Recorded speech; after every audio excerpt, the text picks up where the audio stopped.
What if I told you the greatest gift isn't power, success, or fame, but something far more profound, something that changes everything? Picture this: a divided church, a people deeply blessed with spiritual gifts, yet marred by pride, conflict, and misunderstanding.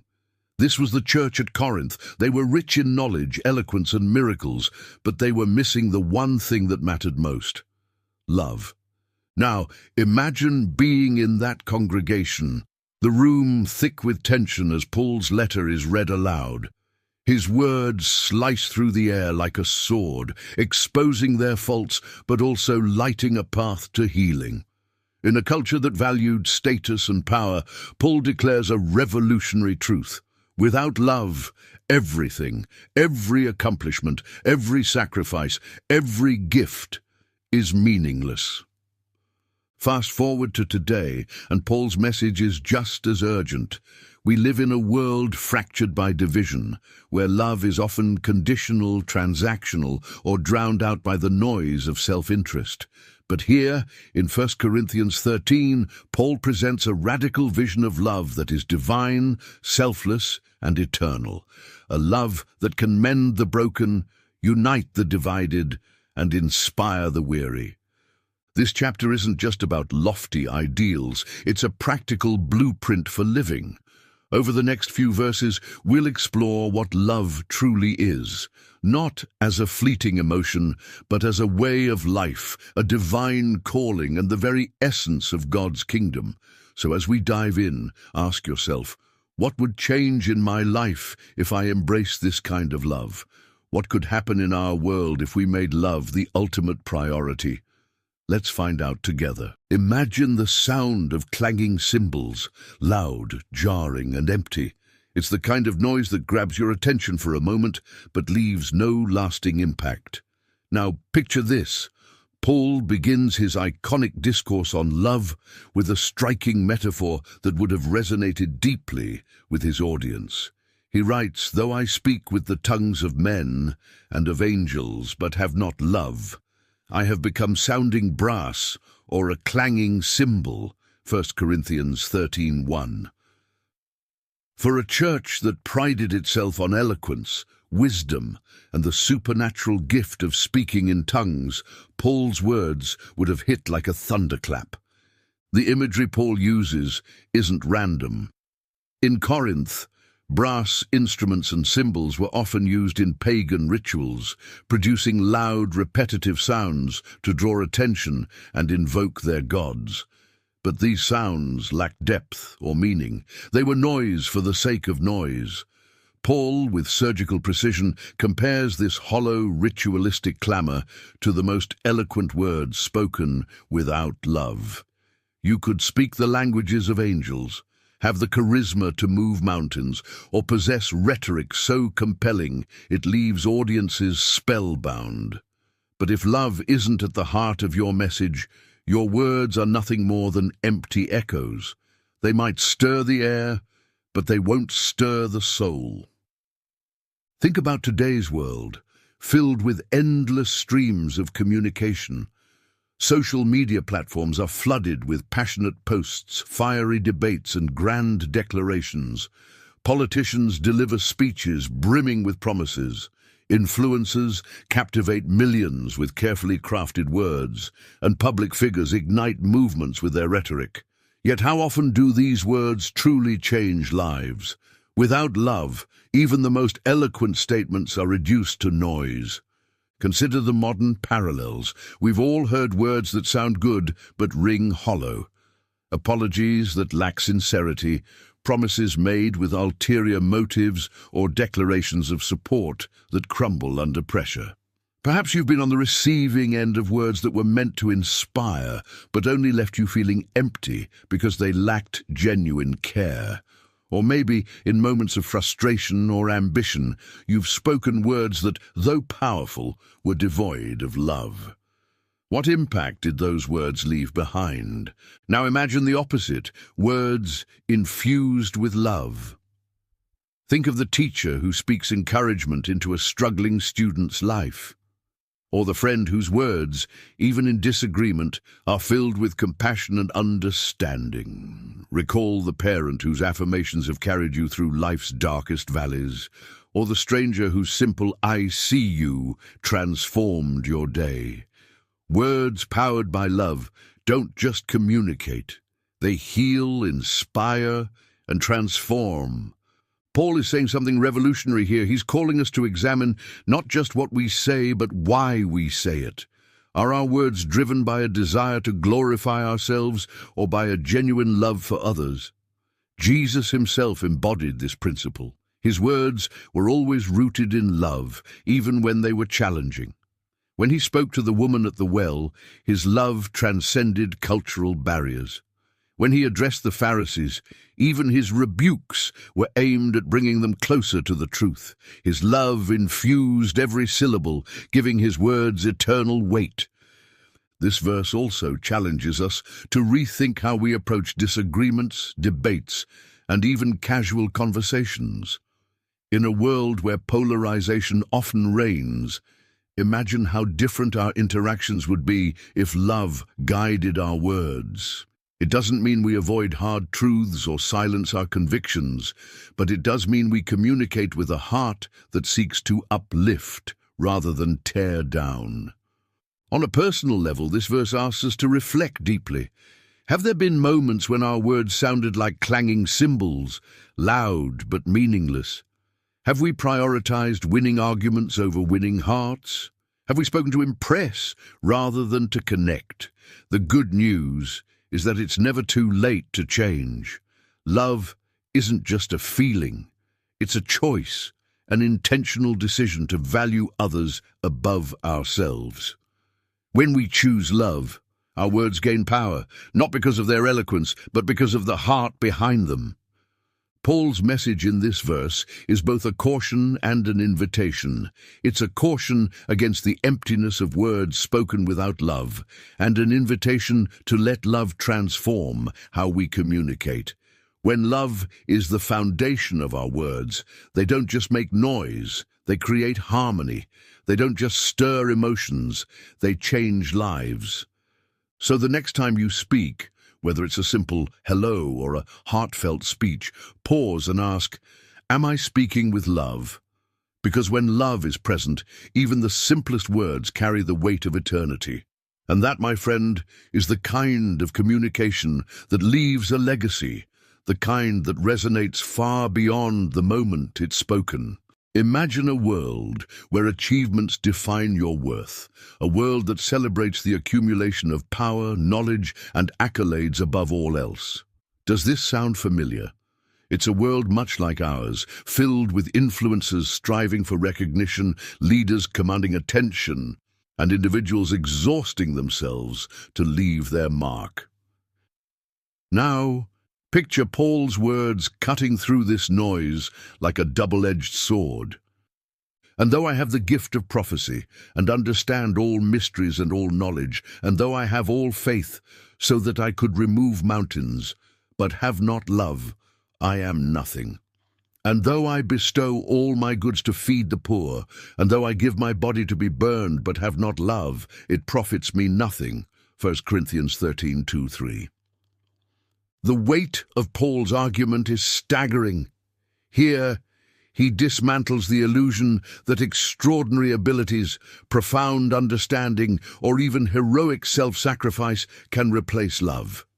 He points to gifts and actions that on the surface seem undeniably noble, prophecy that reveals divine truths, faith that moves mountains, and sacrifices that inspire awe. Yet Paul boldly declares that without love, these are futile, hollow, and devoid of eternal value. Consider prophecy, the ability to speak forth divine revelation. In Paul's time, prophets held immense influence, as their words carried the authority of God. Today, we might liken this to the power of influential voices, preachers, thought leaders, or activists whose words shape public opinion and inspire change. But what happens when the motivation behind those words isn't love? The speeches may stir emotions, The teachings may illuminate truth, but if love is absent, they fail to transform hearts. They become noise that fades into the background of history. Knowledge, too, is held in high esteem. The pursuit of understanding fuels innovation, progress, and discovery. In modern terms, knowledge is power.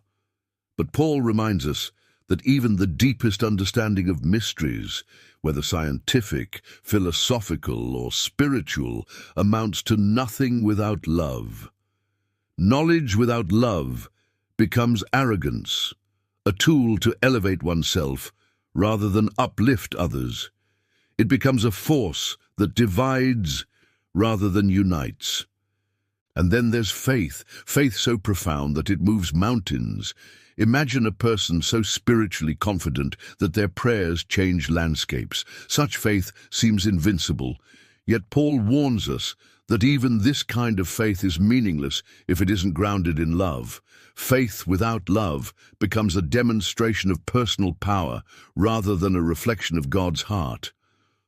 Paul turns to acts of sacrifice, perhaps the most outwardly noble of all human behaviors. Picture someone giving away every possession to feed the hungry or willingly offering their life for a cause.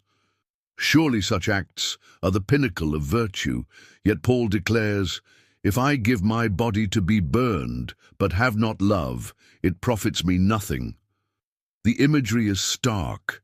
A martyr consumed by flames, yet their sacrifice is rendered meaningless without love. Why?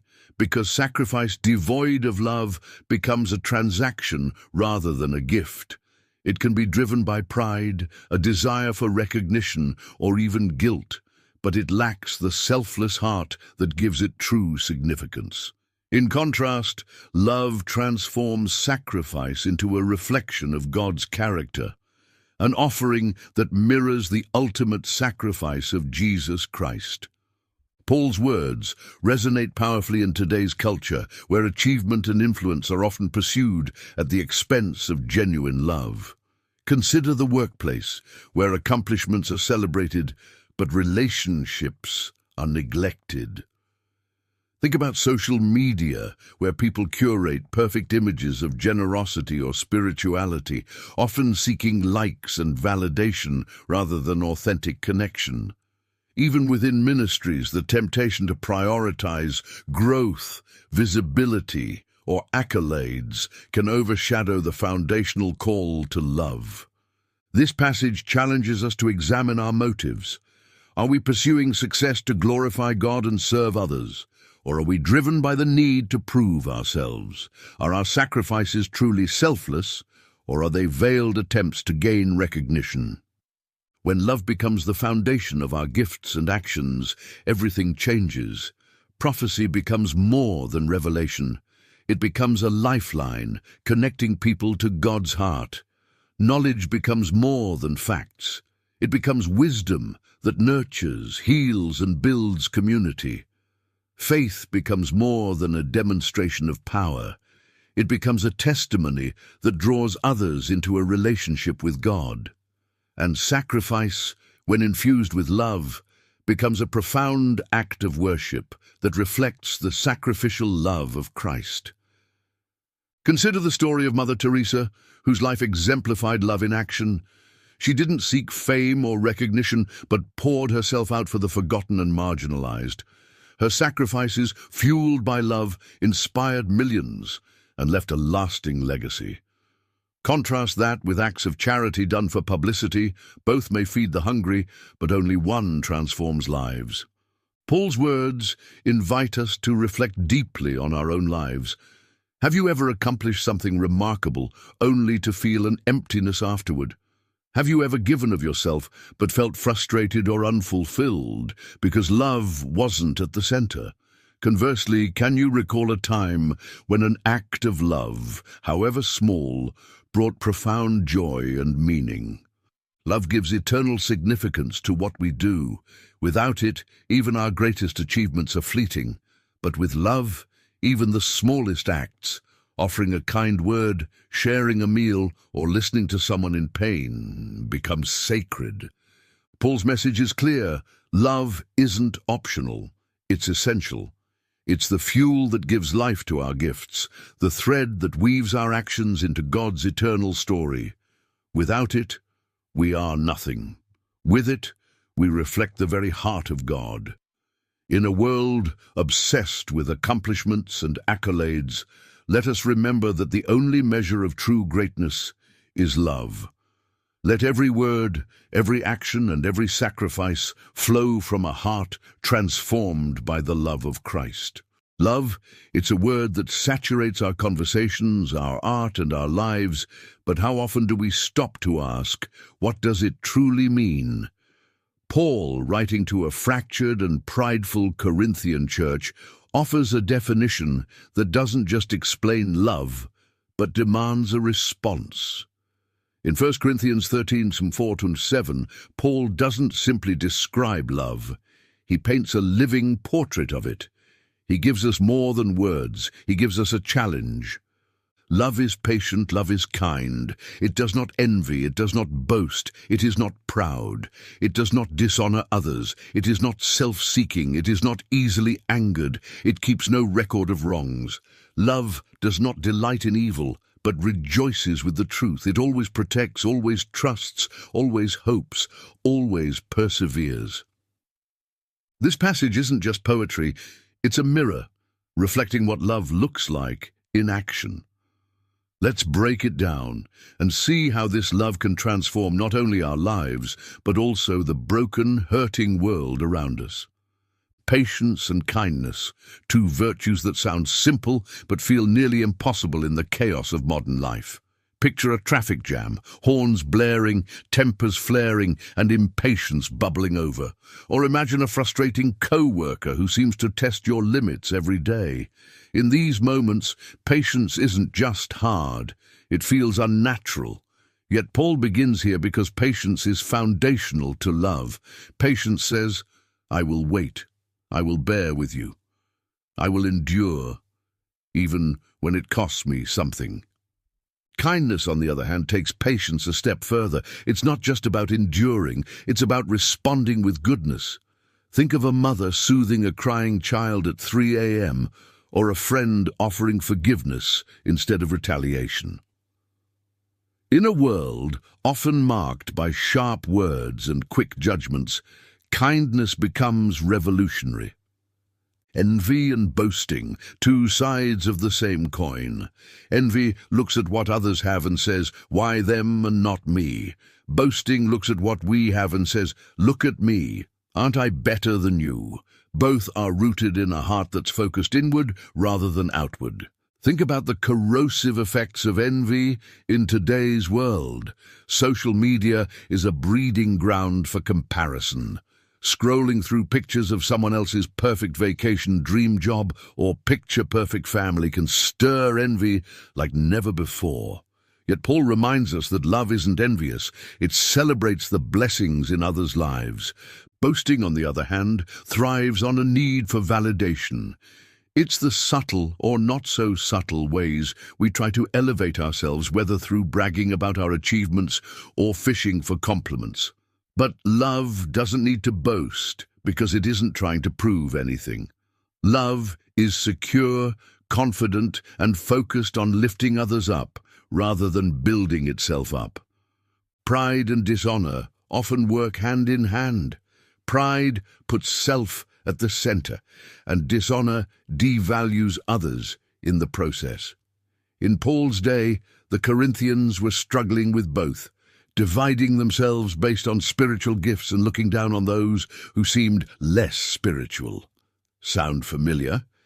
In today's polarized world, pride shows up in the way we argue, in our refusal to listen, and in our need to be right at all costs. Dishonor follows closely behind, as we belittle or dismiss those who disagree with us. Yet Paul calls us to a love that is humble, a love that doesn't puff itself up but lifts others up. Consider Jesus, who washed the feet of his disciples. even as they argued about who was the greatest. His love wasn't proud, it was servant-hearted. His love didn't dishonor, it honored even the least deserving. Selfishness and anger often feel justified.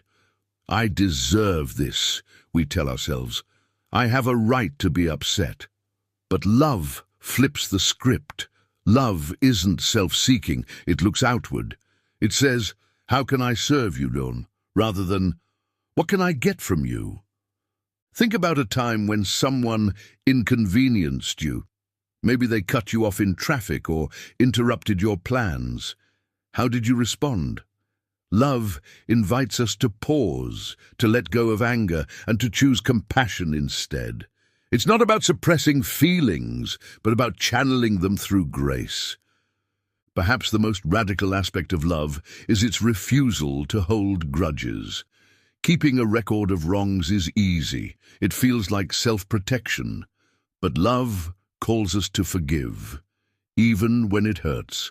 Think of Jesus on the cross, saying, Father, forgive them. That's the kind of love that changes everything. In relationships, this might look like letting go of past hurts rather than weaponizing them. It's choosing to move forward rather than replaying old arguments. Imagine the freedom this kind of love could bring to marriages, friendships, and families. Love isn't blind. It doesn't ignore wrongdoing or sweep sin under the rug. But it also doesn't delight in evil.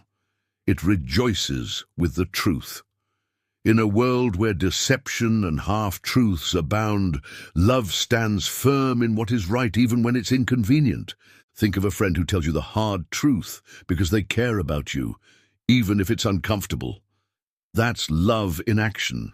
Truth spoken in grace, not judgment.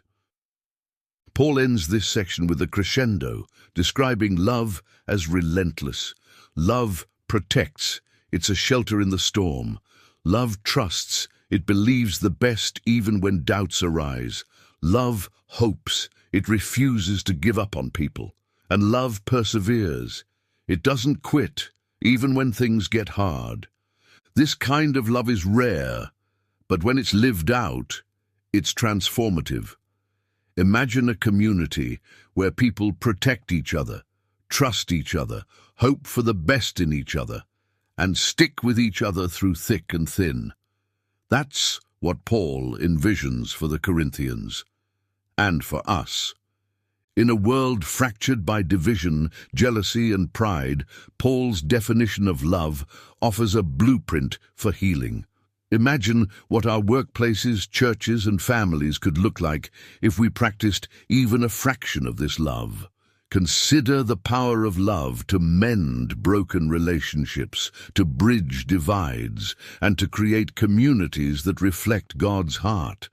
Paul's words in 1 Corinthians 13, 4-7 aren't just a lofty ideal, they're a call to action. They challenge us to love in ways that are countercultural, costly, and Christ-like. This love isn't easy, but it's worth it. It's the kind of love that changes people, heals wounds, and points the world to Jesus. The question is, will we choose to live it out? In 1 Corinthians 13:8-10, Paul makes a stunning declaration. Love never fails, but where there are prophecies, they will cease. Where there are tongues, they will be stilled. Where there is knowledge, it will pass away. For we know in part, and we prophesy in part, but when completeness comes, what is in part disappears. This passage pulls back the curtain on eternity, revealing the enduring nature of love compared to the fleeting temporal nature of spiritual gifts. Paul isn't diminishing the value of these gifts, but is placing them in perspective, showing that love is the one thing that transcends time and circumstance. Paul begins by acknowledging the reality of spiritual gifts like prophecy, tongues, and knowledge. These were powerful tools in the early church, given to edify, instruct, and guide believers. Prophecy brought divine messages, Tongues demonstrated God's miraculous power, and knowledge provided understanding of God's mysteries. To the Corinthians, who were enamored with these gifts, Paul's assertion that they would one day cease might have been shocking. Imagine living in a world where prophecy reveals the hidden things of God, where tongues provide supernatural communication, and where divine knowledge fills the gaps in understanding. For the Corinthians, these gifts were not just tools. They were badges of honor, symbols of their spiritual maturity and connection to God. Yet Paul gently but firmly reminds them that these gifts are temporary, designed for a specific purpose and season. Spiritual gifts like scaffolding around a building are invaluable during construction. But once the building is complete, the scaffolding is no longer needed. In the same way, Paul explains that these gifts will pass away when the fullness of God's kingdom arrives, when completeness comes. They are part of a world still waiting for redemption, a world where we know in part and prophesy in part. In stark contrast to the temporary nature of gifts, Paul declares that love never fails. This isn't just a poetic flourish, it's a profound truth that anchors everything Paul has said about love. While gifts will fade, love endures. Why? Because love is rooted in God's very nature. God is love, John writes, 1 John 4:8, and since God is eternal, so is love. Think about the permanence of love in the grand narrative of Scripture. Love was present in the beginning when God created the heavens and the earth. Love was the motivation for God's covenant with Israel, despite their repeated failures. Love took on flesh in Jesus Christ, who lived, died, and rose again to reconcile humanity to God. And love will be the defining characteristic of God's eternal kingdom, where every tear will be wiped away and all things will be made new. Paul's message about the enduring nature of love is as relevant today as it was for the Corinthians. Modern society often prioritizes the fleeting over the eternal. We chase after accomplishments, possessions, and experiences that provide temporary satisfaction but leave us longing for more. Consider the way people pursue success at work. Promotions, accolades, and financial gain can feel like the ultimate goals, but they are temporary. The same can be said for social media validation, where likes, shares, and followers create an illusion of worth that fades as quickly as it arrives. Even relationships can fall victim to a transactional mindset, valued only as long as they serve our needs. Paul's words cut through this cultural noise, reminding us that love is the one thing that lasts. When prophecy ends, tongues are silenced, and knowledge fades, love will remain. It's a sobering and liberating truth. The only investments that truly matter are the ones rooted in love. Paul's reference to knowing in part and prophesying in part speaks to the limitations of our current understanding. Even the most profound spiritual experiences are incomplete glimpses of God's full reality. Prophecies reveal pieces of the puzzle, but not the whole picture. Tongues give glimpses of heaven's language, but not its fullness. Knowledge deepens our faith, but it cannot grasp the entirety of God's plan. But there is hope. When completeness comes, what is, in part, disappears. The word completeness points to the culmination of God's redemptive work, the day when Christ returns and we see him face to face. In that moment, the partial will give way to the perfect. Prophecies will no longer be needed because we will dwell in the full revelation of God's glory. Tongues will cease because all will understand the language of heaven. Knowledge will pass away because we will know fully even as we are fully known. This promise of completeness transforms how we live now. It reminds us to hold loosely to the temporary and cling tightly to the eternal. It shifts our focus from building earthly kingdoms to participating in God's eternal kingdom. How does this eternal perspective on love shape our lives today? First, it challenges us to prioritize relationships over achievements. In the end, it won't matter how many promotions we earned or how many followers we gained. What will matter is how we loved, the kindness we showed, the forgiveness we extended, the sacrifices we made for others. Second, it calls us to live with humility. Recognizing that our understanding is partial keeps us grounded. It reminds us that we don't have all the answers and that we are dependent on God's wisdom and grace. Finally, it inspires us to live with hope. The promise of completeness assures us that the struggles and uncertainties of this life are not the end of the story. There is a day coming when all things will be made new, and love will reign supreme. In 1 Corinthians 8-10, Paul offers a perspective that redefines our priorities. Spiritual gifts, as valuable as they are temporary tools for a temporary world. Love, however, is eternal. It is the thread that connects us to God and to one another, both now and forever. The challenge for us is clear. Will we invest our lives in what is fleeting or in what lasts? Will we chase after gifts and accomplishments, or will we pursue the selfless, enduring love that reflects God's heart? The choice is ours, and the stakes are eternal. In 1 Corinthians 13:11, Paul writes, "When I was a child, I talked like a child, I thought like a child, I reasoned like a child. When I became a man, I put the ways of childhood behind me." With this metaphor, Paul invites us to reflect on our journey from immaturity to maturity, not just in life, but in how we understand and live out love.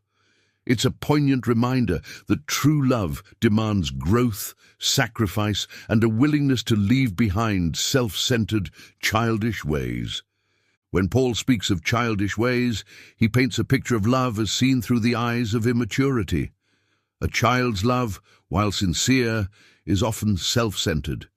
It seeks immediate gratification and is quick to dissolve when met with inconvenience or discomfort. Think of a toddler clutching a favorite toy, refusing to share because their world revolves around their desires. Isn't this a reflection of how many of us approach love, even as adults? We love when it's easy, when it aligns with our preferences, and when it benefits us. But when love becomes challenging, when it asks us to forgive, to sacrifice, or to endure, it's tempting to retreat, much like a child throwing a tantrum when things don't go their way. Paul's metaphor confronts this tendency head-on. He challenges us to grow beyond childish notions of love tied to self-interest and to embrace the deeper, selfless love that reflects God's character. When Paul speaks of becoming a man and putting away childish ways, he's describing a process of transformation. Maturity doesn't happen overnight. It's a journey marked by lessons, failures, and moments of surrender. True love, Paul suggests, requires this kind of growth. Consider how this applies to our relationships. In friendships, romantic partnerships, and even within families, immature love seeks to get rather than to give. It keeps score, demands fairness, and walks away when things get tough. Mature love, on the other hand, is willing to endure discomfort, to prioritize the needs of others, and to remain steadfast even when it's hard. Think of Jesus' love for humanity, a love so profound that it led him to the cross. It wasn't a love rooted in convenience or self-preservation. It was a love that cost him everything. Paul calls us to grow into this kind of love, a love that moves past childish reactions and reflects the heart of Christ. In today's world, the journey to maturity is often resisted. Our culture celebrates instant gratification, quick fixes, and surface-level connections. Social media encourages performative love, where grand gestures are shared for likes and validation, but the quiet, behind-the-scenes work of love, apologizing, forgiving, showing up day after day, often goes unnoticed. Moreover, many of us resist growth because it's uncomfortable. Maturity requires introspection and a willingness to confront our flaws. It demands that we take responsibility for our actions and our impact on others. It asks us to move past blame and self-pity, stepping into a place of accountability and grace. For example, think about conflicts in relationships. An immature approach might involve avoiding the issue, holding grudges, or insisting on being right. A mature response, however, seeks resolution, prioritizes understanding, and values the relationship over the need to win. This kind of love is hard, but it's the love that builds lasting connections and fosters healing. The Bible is filled with stories of individuals who grew in their understanding and practice of love. Peter, for instance, began his journey with Jesus as impulsive and self-assured. He professed undying loyalty, but fled when the stakes became too high. Yet after encountering the resurrected Christ, Peter matured into a shepherd of God's people, leading with humility and love. Similarly, Paul himself experienced this transformation. Once a zealous Pharisee, he persecuted Christians with fervor. But after his encounter with Jesus on the road to Damascus, Paul's life was forever changed. He grew into a man who endured imprisonment, beatings, and hardship to spread the message of Christ's love. Paul's words in 1 Corinthians 13 are not theoretical. They are the testimony of a man who had put childish ways behind him.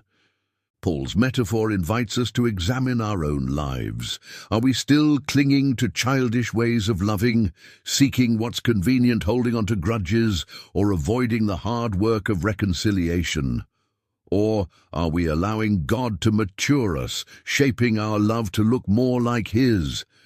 Think about the relationships in your life. Are there areas where you need to grow in love? Perhaps it's in learning to listen without interrupting, forgiving without expecting an apology, or giving without expecting anything in return. Growth often starts with small, intentional steps, and each step brings us closer to the kind of love Paul describes. Practical steps toward maturity in love. Look for opportunities to serve others without expecting recognition or reward. When conflict arises, pause before reacting. Consider how a mature, loving response might look. Acknowledge your mistakes and seek to make things right, even when it's uncomfortable. Pray for the Holy Spirit to grow the fruits of love in your heart, helping you to love others as Christ loves you. These steps are not easy, but they are transformative. With each act of selfless love, we put away childish ways and grow into the fullness of the love God intends for us. In 1 Corinthians 13:11, Paul reminds us that love is a journey, one that requires us to grow beyond childish notions and embrace the depth and selflessness of mature love. This growth is not just about relationships. It's about becoming the people God created us to be, people who reflect His love to the world. As we put away childish ways, we discover a love that is not about what we can get, but about what we can give. It's a love that transforms us, our relationships, and ultimately, the world around us. Let us take up the challenge to grow in love, trusting that as we do, we will see the fullness of God's love revealed in and through us. In 1 Corinthians 13:12, Paul delivers a profound truth. For now we see through a glass, darkly, but then face to face. Now I know in part, but then shall I know even as also I am known. This verse captures the human experience of living with limited understanding, particularly when it comes to the vast and incomprehensible nature of God's love. The imagery of seeing through a dim glass portrays how our earthly perspective is incomplete. much like peering through a fogged mirror. This metaphor resonates deeply, reminding us of the tension between what we know now and what we will one day see with clarity. In ancient times, mirrors were made of polished metal and offered only a blurred, imperfect reflection. Paul's audience would have immediately understood the comparison. What they saw was far from reality, just as our current comprehension of God's love and his divine plan is limited by our human perspective. This dim view often manifests in our struggles with faith and understanding.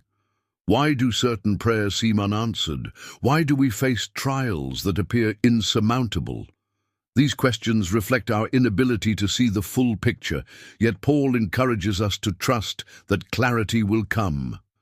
Faith is required when the glass is dim, and trust becomes the anchor that holds us steady. In today's world, this message is as relevant as ever. The modern landscape is filled with distractions, doubts, and competing ideologies that can make God's love feel distant or obscure. Social media, endless news cycles, and the pressures of daily life often blur our view, leaving us feeling disconnected from the divine. It's easy to focus on fleeting achievements or external validation, yet Paul reminds us that these are temporary. What truly endures is God's love, a love we may only partially understand now but will one day experience in full. Paul's words also point us toward hope. While the dim mirror represents our present, the promise of seeing God face to face assures us that this partial understanding is not permanent. Imagine the joy and wonder of the moment, standing in the presence of the Creator, his love no longer veiled, but fully revealed. All the doubts, questions, and struggles will fade in the light of his glory. This future reality transforms how we live today, encouraging us to trust even when the path is unclear. Throughout Scripture, we find examples of individuals grappling with the dimness of their understanding. Job, for instance, endured profound suffering and questioned God's purposes. Yet his journey led to a deeper revelation of God's character. He declared, "My ears had heard of you, but now my eyes have seen you." Job 42:5. Similarly, the disciples often struggled to comprehend Jesus' teachings, especially when he spoke of his death and resurrection. Their limited understanding gave way to clarity after the resurrection, illuminating the fullness of God's redemptive plan. In our personal lives, the dim mirror can feel particularly challenging during times of crisis or uncertainty. Perhaps it's a health diagnosis that defies explanation, or a broken relationship that leaves us questioning God's goodness. In these moments, it's tempting to rely on our limited perspective, but Paul's words remind us to place our trust in the one who sees the whole picture. Each act of faith, no matter how small, draws us closer to the God who knows us completely. Seeing through a glass darkly also speaks to the importance of humility. Recognizing that our understanding is incomplete invites us to approach God with a posture of dependence and reverence. It reminds us that we're not the ultimate authority, but rather participants in a divine story far greater than ourselves. This humility allows us to embrace mystery, trusting that God's plans are good, even when we cannot fully grasp them. To see love more clearly, we must engage in practices that align our hearts with God's truth. Spending time in Scripture offers glimpses of his love, like sunlight breaking through a cloudy day. Prayer invites us to draw near, asking the Holy Spirit to illuminate the dim areas of our faith. Reflecting on God's faithfulness in our lives reminds us that his love is constant even when it feels distant. Each of these steps helps us navigate the tension between the now and the not yet, grounding us in the reality of God's love. Paul's metaphor of the dim glass is not merely a statement about our limitations, but an invitation to hope. It assures us that the struggles and uncertainties of this life are not the end of the story. One day, we will stand in God's presence, fully known and fully loved, experiencing the completeness we long for. Until that day, let us walk by faith, trusting in the glimpses of God's love we see now and eagerly anticipating the day when we will see Him clearly, face to face. Paul concludes his breathtaking meditation on love in 1 Corinthians 13:13 with these profound words, "And now these three remain, faith, hope, and love, but the greatest of these is love." This verse stands as a crescendo, summing up the eternal essence of love and its preeminence over even the most cherished virtues of faith and hope. It challenges us to reflect on the enduring significance of love, not just as a fleeting emotion, but as the foundation of a life aligned with God's eternal purpose. Faith, hope, and love are pillars of the Christian life. Faith is the anchor that ties us to God, giving us the strength to trust Him even when circumstances make no sense. It is the assurance that, although the mirror is dim and the path uncertain, God's promises remain true. Hope is the forward-looking anticipation that keeps us pressing on, confident that what lies ahead in Christ is far greater than anything this world can offer. But then there's love, greater even than these pillars. Why? Because love is the only one that will endure forever. In eternity, faith will be fulfilled as we behold God face to face. Hope will be realized when every promise is kept and every longing met in His presence. But love will remain because it is the very essence of God Himself. As John writes, God is love, 1 John 4:8. Love is eternal because it emanates from the eternal nature of God. It existed before creation, flowed through Jesus' sacrifice, and will define the relationships of heaven for all eternity.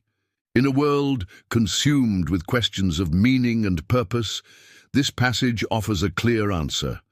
Love matters most, but not just any love. The divine, selfless love described by Paul, which seeks the good of others without condition or expectation of return.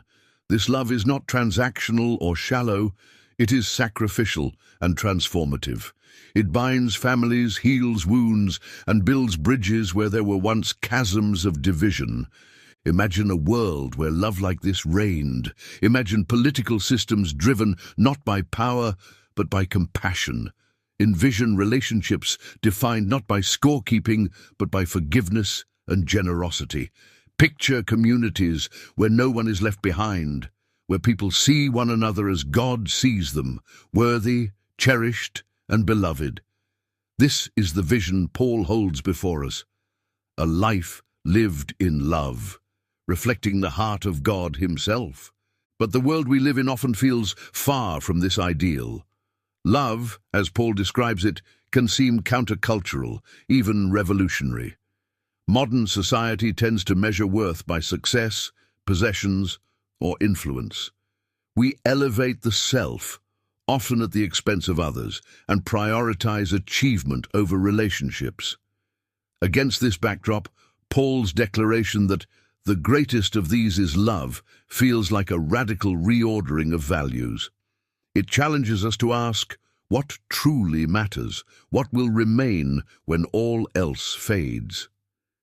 Consider the legacies of those who have left an indelible mark on history. It is not their wealth, titles, or accolades that endure, but the love they demonstrated. Think of Mother Teresa, who devoted her life to the poor and sick of Calcutta, embodying sacrificial love, or Martin Luther King Jr., whose dream of racial equality was rooted in the belief that love could overcome hate. Their lives remind us that the greatest impact comes not from accumulating, but from giving, not from domination, but from serving. This truth extends to our personal lives. What will our families, friends, and communities remember about us? Will it be our achievements or the love we showed them? Will it be the moments we prioritized relationships over ambitions, the times we chose kindness over being right, and the ways we reflected Christ's love in the everyday? Paul's emphasis on love also speaks to the church. It reminds us that our mission is not about programs, buildings, or numbers, but about embodying God's love to a world desperate for hope. When the church operates in love, it becomes a beacon of light, drawing people not to itself, but to Christ. It reminds the world that, though we are broken and flawed, we are deeply loved by the one who made us. Jesus himself exemplified this love. His entire ministry was a demonstration of what Paul describes in 1 Corinthians 13. He healed the sick, fed the hungry, and forgave the outcast, all driven by an unrelenting love for humanity. On the cross, Jesus showed the ultimate act of love, laying down his life for a world that had rejected him. His resurrection declared that love conquers even death, and through his Spirit, he empowers us to love as he loves. Living out this love is not easy. It requires us to lay down our pride, let go of grudges, and extend grace even when it's undeserved. It calls us to love our enemies, serve those who cannot repay us, and seek the good of others above our own. It demands sacrifice, but it also brings joy, because in loving others, we reflect the God who first loved us. As we meditate on Paul's words, let us remember that love is not just an ideal to admire, but a command to obey. It is not merely a feeling, but an action, a choice we make daily, moment by moment. Love is what transforms hearts, reconciles relationships, and brings heaven to earth. In the end, when all is said and done, it is love that will endure. It is love that will define our legacy. And it is love that will draw us closer to the God who is love. May we choose to live in the light of this truth, allowing love to shape our words, guide our actions, and fill our hearts. For the greatest of these is love. Love is the heartbeat of life, the foundation upon which faith and hope rest, and the one virtue that remains eternal. In 1 Corinthians 13, Paul masterfully elevates love above all else, not as a fleeting emotion, but as the divine thread that binds heaven and earth, God and humanity.